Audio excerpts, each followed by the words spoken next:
Chuỗi giá trị bán dẫn toàn cầu đang bước vào một giai đoạn tái cấu trúc sâu rộng nhất kể từ sau chiến tranh lạnh. Những gì từng được tối ưu hóa thuần túy theo chi phí, nay đang được tái thiết dựa trên yếu tố an ninh, độ tin cậy và kiểm soát công nghệ lõi.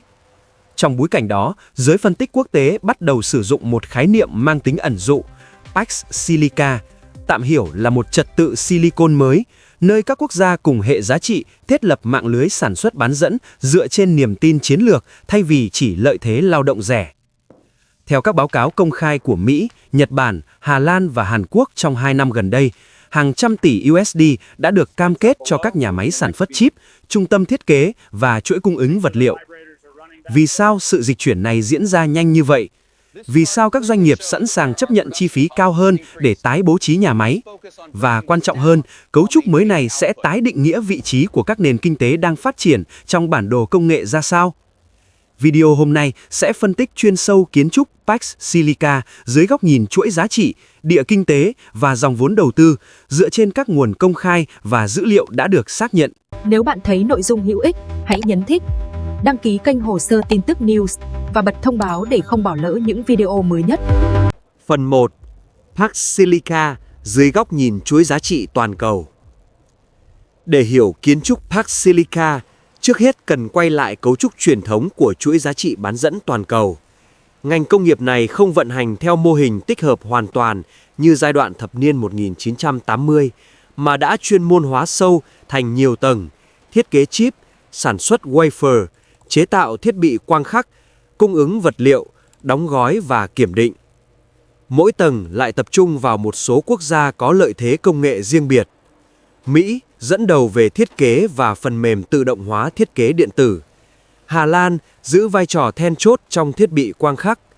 Nhật Bản mạnh về vật liệu và linh kiện chính xác. Hàn Quốc và Đài Loan nắm ưu thế sản xuất quy mô lớn. Trong nhiều thập kỷ, chuỗi giá trị này được tối ưu hóa dựa trên hiệu quả chi phí và năng lực chuyên môn. Tuy nhiên, từ năm 2020 trở lại đây, theo các báo cáo công khai của chính phủ Mỹ và Liên minh châu Âu, yếu tố an ninh công nghệ và tự chủ chiến lược bắt đầu chiếm vị trí trung tâm. Đạo luật Chips and Science Act của Mỹ năm 2022 phân bổ hơn 52 tỷ USD hỗ trợ ngành bán dẫn nội địa. Liên minh châu Âu thông qua European Chips Act với mục tiêu huy động khoảng 43 tỷ euro nhằm tăng gấp đôi thị phần sản xuất toàn cầu vào năm 2030.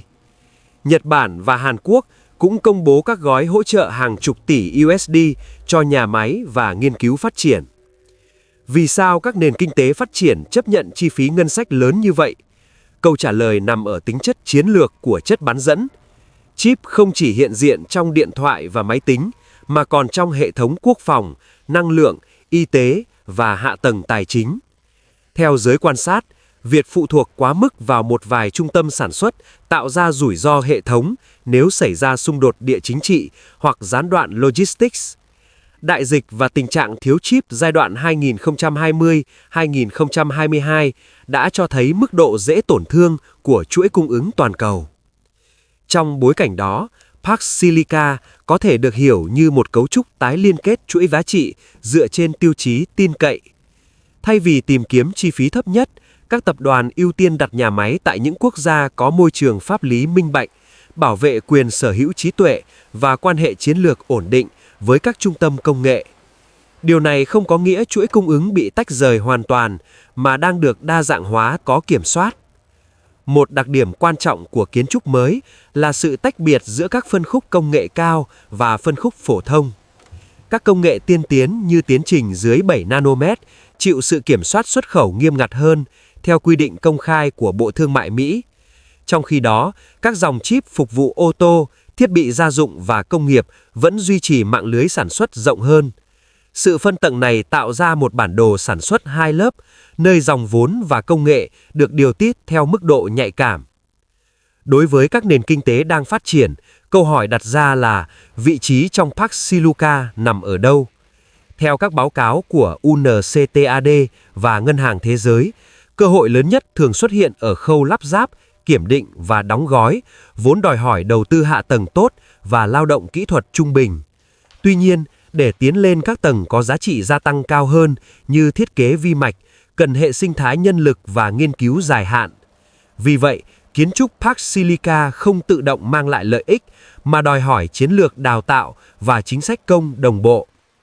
Tóm lại, Park Silica không phải là một liên minh chính thức mà là cách mô tả xu hướng tái cấu trúc chuỗi giá trị bán dẫn dựa trên an ninh, niềm tin và kiểm soát công nghệ.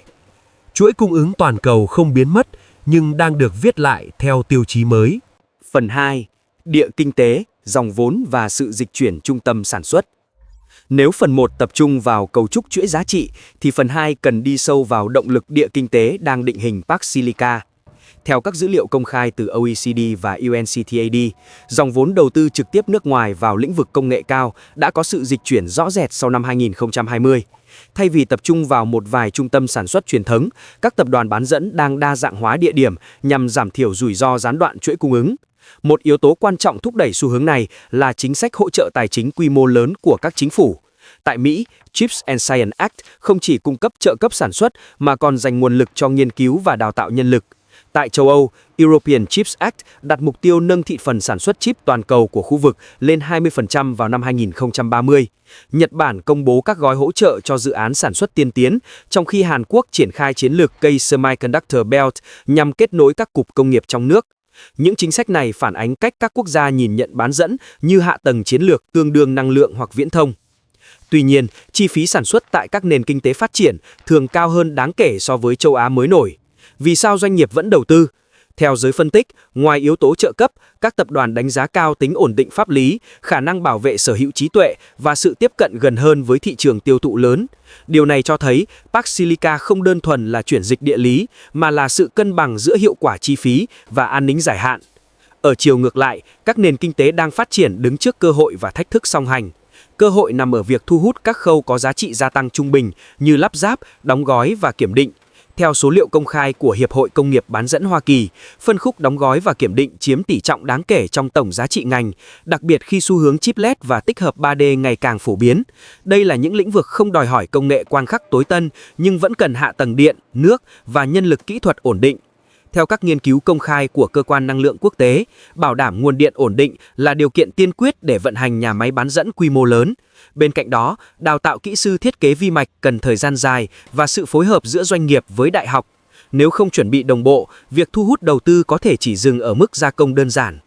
Một điểm đáng chú ý trong kiến trúc Park Silica là sự hình thành các cụm liên kết tin cậy. Thay vì mỗi quốc gia cố gắng xây dựng toàn bộ chuỗi giá trị, các nước có xu hướng chuyên môn hóa và liên kết trong khối. Ví dụ, một quốc gia có thể tập trung vào thiết kế, quốc gia khác đảm nhiệm vật liệu và quốc gia thứ ba phụ trách sản xuất. Mô hình này giúp phân tán rủi ro nhưng vẫn duy trì tính kết nối. Theo giới quan sát, đây là cách chuỗi giá trị được tái định nghĩa theo hướng mạng lưới thay vì tuyến tính. Tác động của sự dịch chuyển này không chỉ dừng ở công nghiệp. Khi dòng vốn công nghệ cao tăng lên, nhu cầu hạ tầng logistics, khu công nghiệp và dịch vụ tài chính cũng mở rộng theo. Điều này tạo hiệu ứng lan tỏa sang thị trường bất động sản công nghiệp và thị trường lao động kỹ thuật cao. Tuy nhiên, mức độ hưởng lợi phụ thuộc vào khả năng quản trị và quy hoạch dài hạn của từng quốc gia. Nhìn tổng thể, Park Silica đang tái vẽ bản đồ sản xuất bán dẫn toàn cầu thông qua sự kết hợp giữa chính sách công nghiệp, địa chính trị và chiến lược doanh nghiệp. Không phải mọi nền kinh tế đều trở thành trung tâm sản xuất tiên tiến, nhưng những quốc gia chuẩn bị kỹ lưỡng có thể nâng cấp vị trí trong chuỗi giá trị. Phần 3. Tác động tài chính, đầu tư và sự tái định giá rủi ro. Khi kiến trúc Park Silica định hình lại chuỗi giá trị bán dẫn, tác động không chỉ dừng ở nhà máy và phòng thí nghiệm, mà lan trực tiếp tới thị trường tài chính toàn cầu. Theo các báo cáo công khai của Quỹ tiền tệ quốc tế và Ngân hàng Thế giới, ngành bán dẫn có tính chu kỳ cao nhưng lại giữ vai trò nền tảng trong chuyển đổi số và kinh tế xanh. Vì vậy, mọi thay đổi cấu trúc trong ngành đều kéo theo sự tái định giá tài sản. Trên thị trường chứng khoán quốc tế, nhóm cổ phiếu bán dẫn thường phản ứng mạnh với chính sách trợ cấp, kiểm soát xuất khẩu và triển vọng nhu cầu trí tuệ nhân tạo. Theo số liệu công khai từ các sở giao dịch lớn, vốn hóa của các doanh nghiệp thiết kế chip và sản xuất thiết bị quang khắc đã tăng đáng kể trong giai đoạn bùng nổ AI. Tuy nhiên, giới phân tích cũng lưu ý rằng định giá cao đi kèm rủi ro điều chỉnh nếu nhu cầu suy yếu hoặc chu kỳ tồn kho đảo chiều. Điều này cho thấy Park Silica không loại bỏ tính chu kỳ mà chỉ thay đổi cách thị trường đánh giá rủi ro địa chính trị. Ở cấp độ vĩ mô, Việc các chính phủ chi hàng chục tỷ USD cho trợ cấp bán dẫn tạo áp lực lên ngân sách, nhưng đồng thời kích thích đầu tư tư nhân. Theo các nguồn công khai, mỗi nhà máy sản xuất tiên tiến có thể cần vốn đầu tư lên tới hàng chục tỷ USD và tạo hiệu ứng lan tỏa tới chuỗi cung ứng vật liệu, xây dựng và dịch vụ kỹ thuật. Đối với các nền kinh tế thu hút được dự án, tăng trưởng GDP và thu ngân sách địa phương có thể được cải thiện. Tuy nhiên, hiệu quả dài hạn phụ thuộc vào khả năng duy trì năng suất và không rơi vào cạnh tranh trợ cấp quá mức. Thị trường bất động sản công nghiệp cũng chịu ảnh hưởng rõ rệt. Khi các tập đoàn công nghệ mở rộng sản xuất, nhu cầu thuê đất khu công nghiệp, nhà xưởng xây sẵn và hạ tầng logistics tăng theo. Theo các báo cáo của tổ chức tư vấn quốc tế, tỷ lệ lấp đầy tại nhiều trung tâm công nghiệp châu Á đã duy trì ở mức cao trong những năm gần đây. Tuy nhiên, nhà đầu tư cần phân biệt giữa khu vực có hạ tầng điện nước ổn định và khu vực chỉ hưởng lợi ngắn hạn từ kỳ vọng. Trong kiến trúc Park Silica, tiêu chí tin cậy bao gồm cả độ ổn định năng lượng và tuân thủ môi trường. Đối với nhà đầu tư cá nhân, câu hỏi quan trọng là nên tiếp cận xu hướng này như thế nào? Theo giới chuyên gia tài chính, chiến lược phân bổ tài sản cần dựa trên khẩu vị rủi ro và thời gian đầu tư. Cổ phiếu công nghệ có thể hưởng lợi khi chi tiêu cho bán dẫn và AI tăng, nhưng biến động giá thường lớn. Bất động sản công nghiệp có thể mang lại dòng tiền ổn định hơn nếu gắn với hợp đồng thuê dài hạn. Trong khi đó, vàng vẫn được xem là tài sản phòng thủ truyền thống trong bối cảnh bất ổn địa chính trị, theo dữ liệu lịch sử dài hạn. Một khía cạnh ít được chú ý là thị trường trái phiếu. Khi chính phủ mở rộng chi tiêu hỗ trợ công nghiệp, nhu cầu phát hành trái phiếu có thể tăng. Lãi suất và điều kiện tài chính toàn cầu vì thế ảnh hưởng gián tiếp tới chi phí vốn của doanh nghiệp bán dẫn. Nếu môi trường lãi suất cao kéo dài, các dự án đầu tư lớn có thể đối mặt áp lực lợi nhuận. Do đó, Park Silica vận hành trong mối quan hệ chặt chẽ với chính sách tiền tệ toàn cầu. Tổng thể, sự tái định nghĩa chuỗi giá trị bán dẫn đang dẫn tới một quá trình tái định giá rủi ro trên nhiều lớp tài sản. Nhà đầu tư cần theo dõi dữ liệu chính thức về trợ cấp, công suất sản xuất và nhu cầu công nghệ thay vì chỉ dựa vào kỳ vọng ngắn hạn. Park Silica mở ra cơ hội dài hạn nhưng vẫn đòi hỏi tiếp cận tỉnh táo và phân tích đa chiều. Tổng kết, Park Silica và trật tự Silicon mới. Kiến trúc Park Silica, nếu nhìn dưới góc độ phân tích, không phải là một hiệp ước chính thức, mà là sự kết tinh của nhiều xu hướng chính sách, địa kinh tế và chiến lược doanh nghiệp đang diễn ra song song. Chuỗi giá trị bán dẫn toàn cầu không còn được tổ chức thuần túy quanh chi phí thấp nhất, mà đang dịch chuyển sang mô hình ưu tiên độ tin cậy, an ninh công nghệ và khả năng kiểm soát rủi ro. Đây là thay đổi có tính cấu trúc, không chỉ mang tính chu kỳ. Theo các nguồn công khai từ Mỹ, châu Âu và châu Á, quy mô hỗ trợ tài chính trong ngành bán dẫn trong vài năm gần đây đạt mức cao nhất trong nhiều thập kỷ. Điều này phản ánh cách các chính phủ coi chip bán dẫn là hạ tầng chiến lược, tương đương năng lượng và viễn thông. Tuy nhiên, sự can thiệp mạnh mẽ của nhà nước cũng đặt ra câu hỏi về hiệu quả dài hạn, khả năng phối hợp quốc tế và nguy cơ cạnh tranh trợ cấp. Đối với doanh nghiệp, Park Silica mở ra cơ hội tái định vị chuỗi cung ứng theo hướng bền vững hơn. Đối với các nền kinh tế đang phát triển, đây là thời điểm cần đầu tư vào nhân lực, hạ tầng và khung pháp lý nếu muốn nâng cấp vị trí trong chuỗi giá trị. Không có con đường tắt để bước thẳng vào công nghệ lõi, mọi bước tiến đều đòi hỏi chiến lược dài hạn và quản trị minh bạch.